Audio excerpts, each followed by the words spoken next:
Yeah, got it.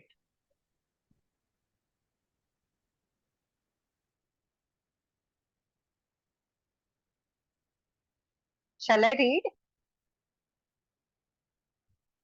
Yes, you can start. Namaste. Om Agastya Namaha. Om Gurubhyo Namaha. Guru Brahma, Guru Vishnu, Guru Devo Maheshwara, Guru Sakshat Parabrahma, Tasmai Shri Gurave Namaha. Today is the topic on why children die at birth. Anuradha, why do some children die at infancy or birth? Sage Agastya said, I shall take the permission of my Aradhya Guru, Shanmuga, and try to answer your question. Your question is, why do some children die soon after they are born? The second question is, do they attain liberation? We shall take the first question as to why the child born normal dies in the initial stages. First, let us understand why the baby was born. There are two possible reasons. The child was reborn in order to complete its full cycle. Second one is the parents wanted the child, but it could not survive because of the incompleteness of the parents' karma. The baby is born with the universal desire of the Atman to be reborn again. In order to cast away past karmas connected with past samskaras. Sometimes, in the previous birth, a person may have died an unnatural death. In such a case, that person has not lived the full course of his lifespan as deemed by his destiny. In such a case, that Atman is born again and lives for that specific duration to compensate for the loss in the previous birth. Another reason could be the wish of the particular soul in the previous life to be born into a particular family for a brief period. That desire is fulfilled. If one of the parents has committed the great crime of terminating a life in the previous life, whether it is an animal or human, in such a case, the couples have short-lived happiness when the child dies early. In such a case, the death of the child is to punish the parents for their past karma. In rare cases, the life of the child is withdrawn in order to inculcate the value of life to the parents. The resulting dejection is followed by the development of dispassion. The dispassion is likely to culminate in giving the parents relevant knowledge so that they can do good things in life and see other children as their own. This also helps the couple spiritually and helps them acquire the true knowledge. Let me see if I can give some example known to you. One of your friends has a child that is about 9 years old now. The child has several deformities but is born to a good couple. We are not supposed to talk about the future of the child. In this case, the couple is learning patience, developing love, and sacrificing their lives for the sake of their child. Even though the child is alive, it doesn't provide the conditions of a living child. There was another family where the father was very proud of his baby, which showed signs of intuition. However, it died early.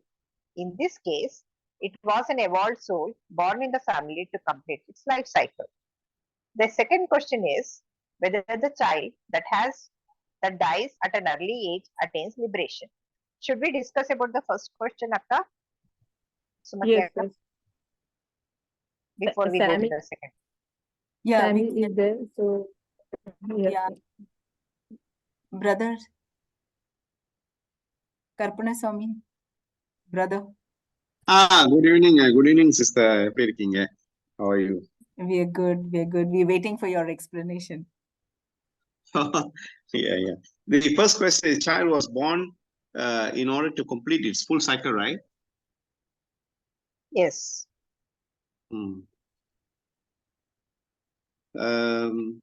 Yeah, as Appa Agastya Gnana explained very clearly that the child actually, why child die at birth and sometimes short-lived, and it's actually to give a great lesson to the parents, and also the child to complete its karmic circle. But most of the time, and I also read in somewhere else, that when the child died at early and with the deformities, they're actually a very evolved and highly evolved soul. They came here for a specific period of time and they leave. And also they very carefully select the parents. The parents actually are very, very gifted. Provided that they know what they're doing and that clearing the karmic debt. Because when the child die at this early stage, especially when the child is bright and brilliant and leave the parents early, they got to go through the very painful lessons. But if the karma is good, good accumulated karma, if they have the good accumulated karma, they will progress spiritually from there on. But most of time, what we see in this Kali Yuga, and when they miss the child or the child dies early, they have become very desperate. They become frustrated, and instead of going to the guru, instead of going to the ashram, most of time the husband go to the bars, have a beer and all this thing, and not much of think about the spiritual. And then again, coming back to the karmic depth, and in Tamil they call it Vittakurai Tottakurai.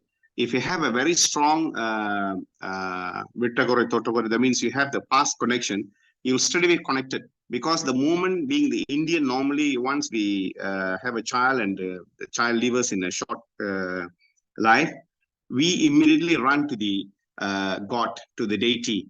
Amma, please help me. Appa Agastya Perumal, why this happened to me? And we become more devoted, and that will give a peace of mind, and that's where the spiritual growth starts actually. And for all of us, since we are in this line with Appa Agastya Perumal teachings, we know that it's all karmic. So, but initially, when I see my life also, and I've seen many of my friends that some of them also they have this kind of scenario. My own brother, so they're so desperate, they don't know what to do, and but they do everything else except thinking of God, except moving into a spiritual life.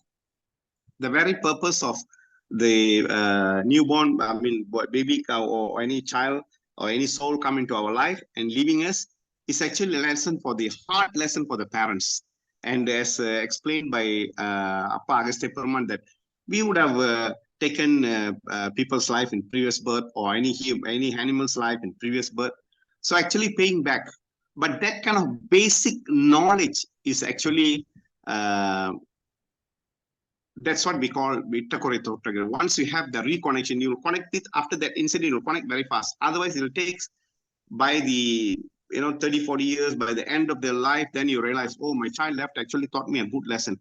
But again, along the life, along the way, you will have the opportunity to meet some gurus or some good books or some good guys to tell you the truth, maybe about 30 years, 40 years, depends on your karmic depth. And from there, you picked up.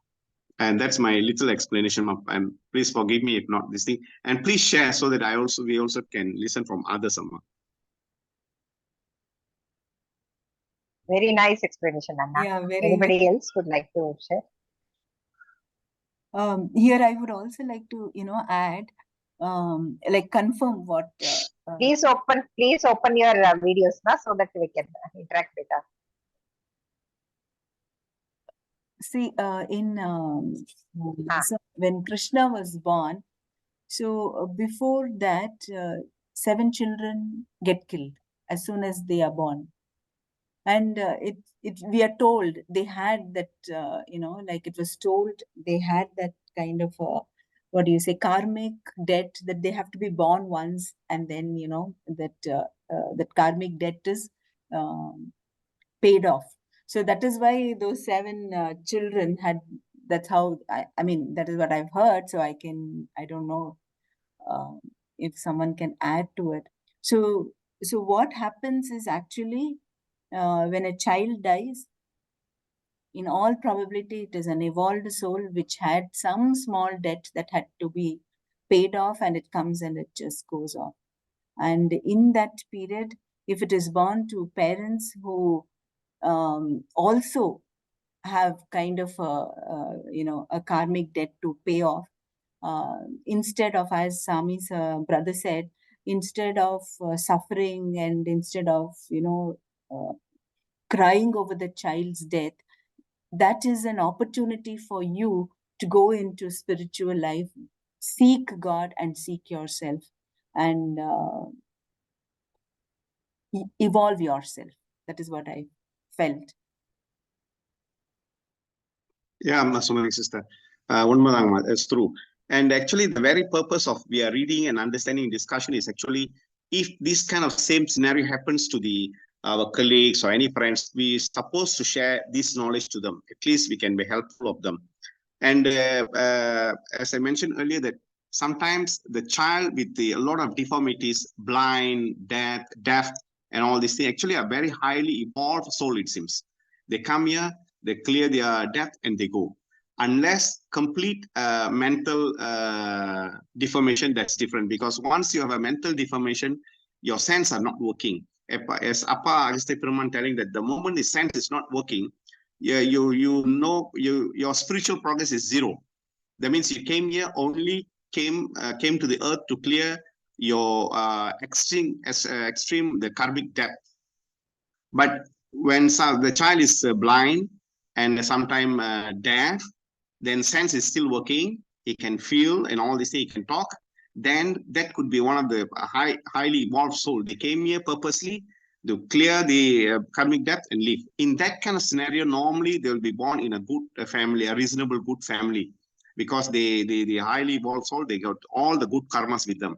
But if the child with a lot of deformities in very poor family, then the debt is very, very heavy.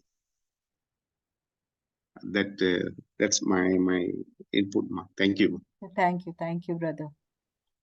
Thank you, Anna. Actually, I was just thinking, just to add to that, it need not be the child, it can be any of our close relatives. So we have to learn from the death of, it can be close relative, parents, near and dear ones, anyone. So once what we have to learn is the ashashvat, or the ephemeral nature of the life. So it teaches so many lessons if we want to learn. That is what I just wanted to add. Thank you. Yeah, true. I think, Ma, they are upon giving a child as an example, because there is immediate direct attachment and impact is greater compared to even siblings or other things. Of course, after child, we have a next attachment, stronger attachment to our siblings, brothers, sisters, and it goes on. Of course, it applies to all, but the impact is greater when the child is where we have a daily impact with them. But I think in this Kali Yuga, not many people have sort of gifted when they see the child like this. They must take it as it's a karmic debt. The very how shall I put it? The very knowledge of this is a karmic act. When we think in that way, Appa is telling one of the chapters in Agastya Vadipada, the moment you realize it's a karmic debt, well, you are cleared, because your cells will be accept the truth that I need to go through it, and we don't take it every day as a burden, every minute is a burden, and we know deep inside that it's a karmic debt, and I came to clear, and I was given a chance by the Almighty, send this soul, and in the form of my son or daughter to clear it, and it's very very heavy, but we will clear it successfully according to Appa, and I think it's a fact.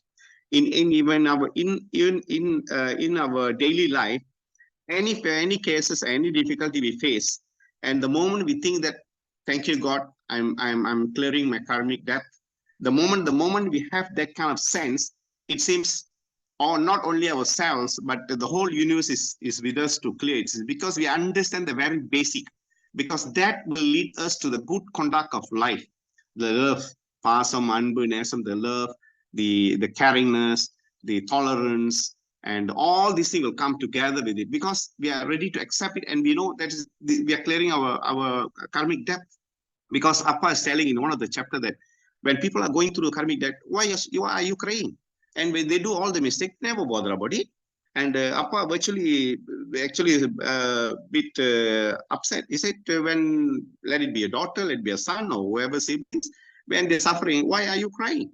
They're only clearing the debt and should be much earlier yesterday, not today. Should have cleared yesterday. So that kind of that confidence that that statement gives us a very penetrate deep inside our soul when we read it. Oh yeah, this is how it works. So that when every time we face these kind of situations, in reverse, it gives us, oh, we must love everybody. I must have a tolerance. I must be patient, not only to my wife, my parents, my children, everybody. And that is the good conduct. And this is a basic, we call it in Tamil, neri. And this is a basic good conduct that actually they favored. In Agastya Vadipadu 1, 2, and 3, repeatedly in many chapters, Appa keep on telling the same thing. It comes back to righteousness, a good conduct, and that is the basics. Once you have that, this even the Navakargas will bow to you. He used that word. Thank you, man. A little bit of sharing. Wonderful. Thank you, Anna. Anybody else wants to say? Ramachandran ji, Shivkumar ji.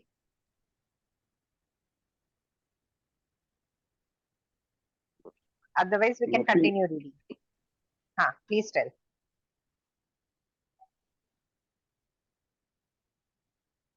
Please open your video.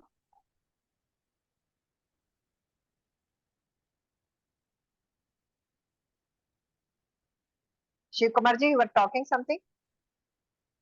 No, I just said nothing from my side. I was just listening. Okay. Then we can continue with the next part of the question. The second question is whether a child that dies at an early age attains liberation. The answer is quite simple. Since the child is still mentally immature and it was not given a chance to understand and undertake practice, it will be born like any other incarnation and put to test in the next incarnation. In other words, the person is given the opportunity to clear their debts and free the soul. Anuradha, are child victims of accidents or murders born again to complete their life cycle?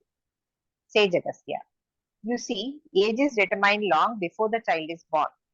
If a person lives and dies by natural causes, the specified time spent is reached and completed normally. Contrary to the belief that a person's lifespan is determined by destiny, it is possible that a human being can terminate his life before completing the specified term, either through his own hand or owing to the wickedness of others. I will give you a hypothetical example. Suppose a person wants all the children born on a particular day. Theoretically, it is possible for the person to terminate the life of 7 children in a single day. Therefore, destiny can be circumvented by a human being. However, a person who interferes with the work of destiny will incur the karma connected with such an act. Our next question is, what happens to the soul of the slain person? Before we go to the next question, if somebody wants to share something on this.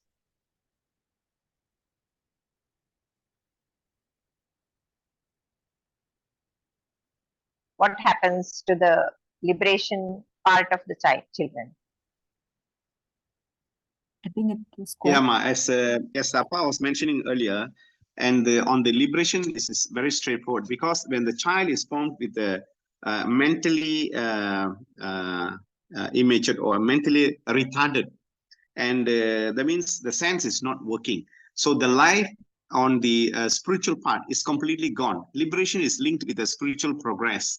And once you have a spiritual progress, spiritual development, then only you can talk about that liberation. On that part, it stops because the sense is not working, because mentally deformed, mentally retarded. So the word is mentally immature. So if the child born with that is purely to clear the karma, previous karma, death, and then go back to have a next birth with a proper normal birth, then the spiritual progress will start.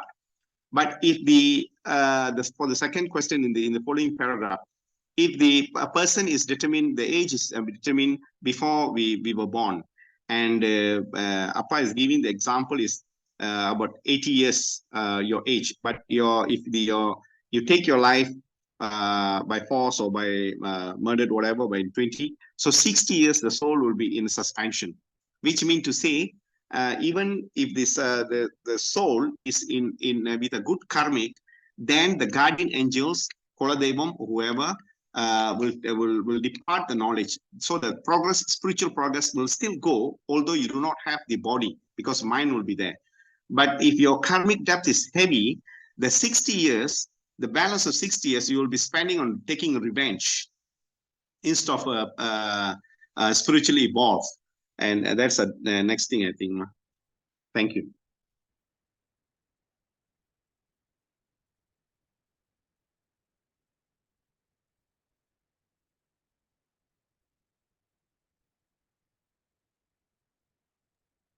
So, Dr. Sudhamani.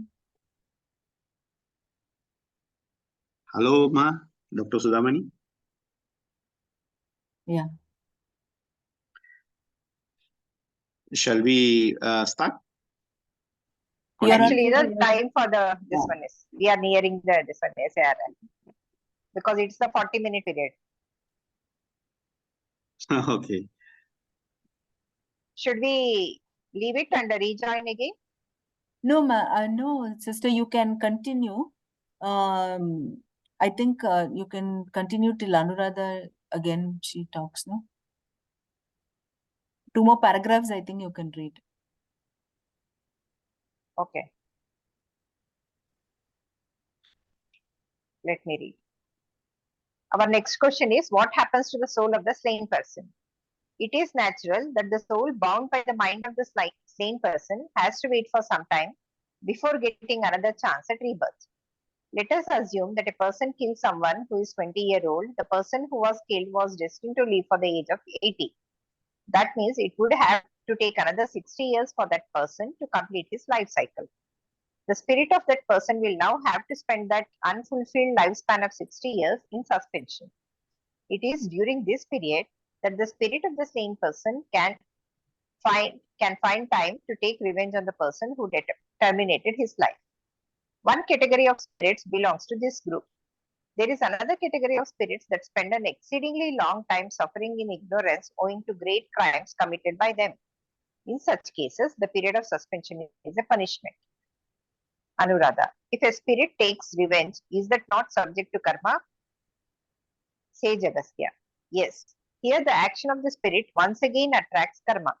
You must understand, karma is committed by two things, the body and the mind. The human being commits karma through his body as well as his mind. But the spirit which doesn't have a body commits sin through its mind. In both cases, karma is the result. Anybody wants to talk on this? Yeah, I would like to share some experience here, Ma. That as explained earlier, if that's why in Hinduism they say that when we are living on earth, we must accumulate as good karma as much as possible, because the moment we depart, the lessons, the spiritual progress will continue in the other side of the realm dimension. So my personal experience recently, many times in our Agastya Gnana Peetam in Malaysia, a lot of spiritual, souls start coming in. We call it Suchama Atmakal, with the astral body, start communicating with the Maharishi. And some are 5,000, some are 10,000 years. They did not get the birth. And because the Divine Mother and Muruga Paraman did not allow them to take a rebirth because of the heavy karmic depth. And they regret and they communicate with the Maharishis that we had so much of money, we were engulfed with egoism, and we more on materialistic, and now we realized and we want to reborn again to clear our depth, but we did not get it. This thing, Adi Mother refused to give because of heavy karmic this thing. And this is a lesson, and we want to convey to all the human beings in this ashram and through Maharishi that do good things, because the moment you depart, you carry all the good and bad with you. And the more good you do, the spiritual progress will on, because all the guardian angels, Koladevam, Kakumdev, everybody will keep on giving a lot of inputs, and you spiritually grow although you leave your body. But if you accumulate all your karmic debt with all the egoism and the anger and all these things, and there's no lessons, completely cut off, and you got no birth either. And that life is more terrible and distressful and suffering compared to the birth that we have with the human body. And that's the experience that we are getting from Maharishi. And Maharishi used to talk a lot about the Suchma Atmakal, that body, that Atma that left the body. And recently they also used to come some 10,000, 5,000 years, and they regret. And this is in line with what Appa is telling here. This is a little bit of experience that I'm going through. Thank you, Ma. Thank you, Anna. So the next, if we continue. If a spirit takes revenge, is that not subject to karma? Yes. Here the action of the karma is there.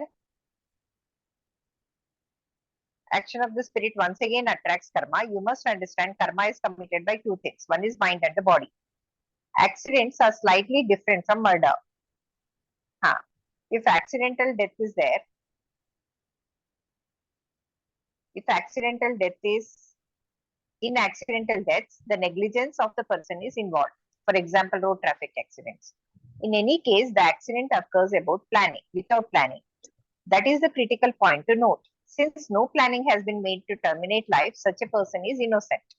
He will spend time as a good spirit and will not harm any other person. He spends his time with other good spirits where accumulation of knowledge is possible. Another thing to note here is that you don't need a body to acquire knowledge. This is very important, I think. A spirit is a soul wrapped in the mind. Therefore, good spirits or even higher beings can give knowledge to such spirits who can go back to the place where they came from, either directly or after some births. Again, a person who has been murdered may also be innocent. He too can follow the same path, that is, at a higher level, some higher spirit can guide and liberate the soul. Anna, you want to talk about this? Because there is a very important thing, that you don't need a body to get knowledge. Yeah, true, Ma. And that's a good statement. Another thing to note here is that you do not need a body to acquire knowledge. And of course, it comes with the prerequisite of you must carry a good karma with you. If you carry a bad karma with you, you definitely cannot develop this. There won't be spiritual progress once you leave the body. But if you carry a lot of good karma with you during this earth life, so the moment you depart, the spiritual progress continues. And there's a lot of jnanis and munivars who do tapas. And some of them, they did not attain mukti. Moksha, yes. So what they do, in order to attain mukti, they got to come back as a human being, but they do not want to take a birth. But what they do, they go into people's body and they find the soul, that body, whether this is good soul, good body, and they are there. And most of the time, people do not know that somebody inside us. And this is all we just recently learned from Maharishi. And it's only, there's some limitations there. And as I said, for the higher beings with accumulated good knowledge, with a highly spiritually developed soul, yeah, of course, they don't require a body. But commoners with a lot of depth, they need to require body, because Appa Agastya Perumal telling, the very purpose of the body is actually to have the feelings for the Almighty. And if I can put it in Tamil, that the moment you leave the body, you got no feelings. Though you don't have the urge to pray to the Almighty, the Divine Mother, Divine Father. You got no. The moment you leave the body, everything's gone. So while you have the body, you must make sure that every cells and your blood in your body carries your Guru's mantra, the divine force, the feelings, the thinking. Then when you leave the body, it continues. Otherwise, when you leave the body, you got to come back in next flight, back to earth. And that's what Appa Agastya Perumal's very clear statement. Thank you, Ma. Thank you, Anna. Anybody else would like to comment? We have very little time. Sumati Akka? We have very little time, sister. Yeah. So what we should do now? We can, if anybody wants to come back again, then we can rejoin. Otherwise, we can close the session for today. We can start with the meditation.